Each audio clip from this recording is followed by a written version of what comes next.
ஜும்ஆவுடைய நாள் என்ன அமல்கள் செய்யலாம்? ஜும்ஆவுடைய நாளில் செய்யப்பட வேண்டிய அமல்கள் பல இருக்கிறது. அதில் குறிப்பாக ஜும்ஆவுடைய நாளில் அதிகமாக துஆக்கள் செய்ய வேண்டும்.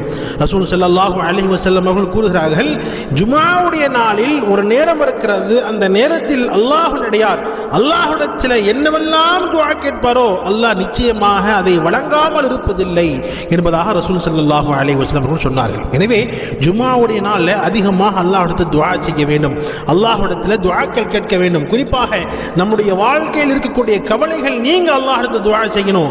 நம்முடைய கடன்கள் நீங்குவதற்கு அல்லாஹ்விடத்தில் துஆ செய்ய வேண்டும். எதிரியின் தொல்லையை விட்டு அல்லாஹ்விடத்தில் பாதுகாப்பு கேட்க வேண்டும். மனிதர்கள் மற்றும் ஜின்களுடைய சூழ்ச்சியை விட்டு அல்லாஹ்விடத்தில் பாதுகாப்பு தேட வேண்டும்.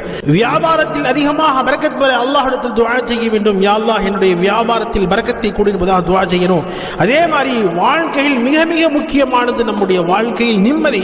அந்த நிம்மதியை அல்லாஹ்விடத்தில் அதிகமாக இந்த ஜும்ஆ நாளில் நம்ம கேட்டுக்கொண்டே இருக்க வேண்டும். ஜும்ஆவுடைய நாள் முழுக்க நம்முடைய தேவைகளை அல்லாஹ்விடத்தில் கேட்டுக்கொண்டே இருந்தால் ரசூல் ஸல்லல்லாஹு அலைஹி வஸல்லம் அவர்கள் சொன்ன அந்த நேரத்தில் நம்முடைய துஆக்கள் கேட்டுவிட்டோம் என்று சொன்னால் நிச்சயமாக அல்லாஹ் வழங்காமல் இருப்பதில்லை என்று சொன்னார்களே. நிச்சயமாக நம்முடைய தேவைகளை இந்த ஜும்ஆவுடைய நாளில் அதிகமாக கேட்க வேண்டும். வல்ல ரஹ்மான் நம் அனைவருக்கும் ஜும்ஆவுடைய இந்த நன்னாளில் அதிகமாக அமல் செய்யக்கூடிய பாக்கியம் தந்தருள்வானாக. ரசூல் ஸல்லல்லாஹு அலைஹி வஸல்லம் அவர்கள் மீது அதிகமாக ஸலவாத் சொல்லி நாளை மறுமையில் நபிகள் நாயகம் ஸல்லல்லாஹு அலைஹி வஸல்லம் அவர்களுடைய ஷஃபாஅத்தை பெறக்கூடிய நல் முஸ்லிம்களாக அல்லாஹ் நம்மை ஆக்கி அருள்வானாக. ஆமீன்.